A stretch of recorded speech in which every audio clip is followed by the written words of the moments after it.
Yo, je m'appelle Lucas Jalbert, je suis le créateur de l'univers horreur jeunesse Les Enfants perdus, qui se décline en une série web, des films, une activité scolaire et des romans publiés dans la collection Frisson.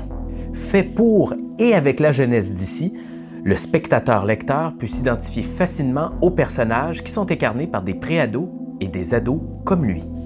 Par le biais d'une trame narrative principale, on y suit les terrifiantes aventures de jeunes personnages attachants qui grandissent et tentent de lutter au fil du temps contre les forces d'un mal venu des étoiles.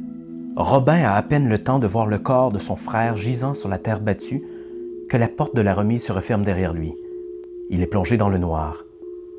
Une grosse bête se trouve à l'intérieur avec lui. Il l'entend respirer et marcher en cercle. Il peut voir ses yeux rouges étinceler et le fixer dans les ténèbres.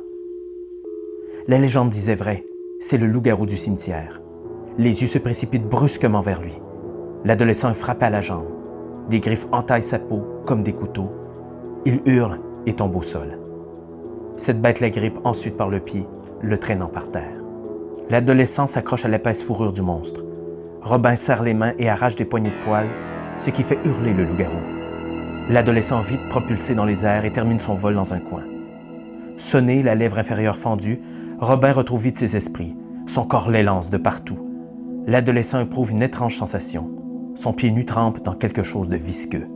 C'est à ce moment qu'il découvre le ballon de plage que Will tenait entre ses mains.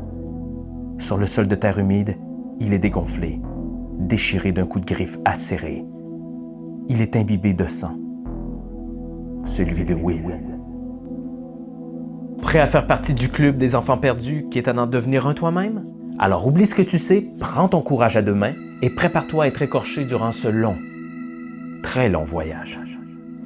Hey, découvre le nouveau chapitre de l'univers avec le deuxième opus de la trilogie Les Écorchés.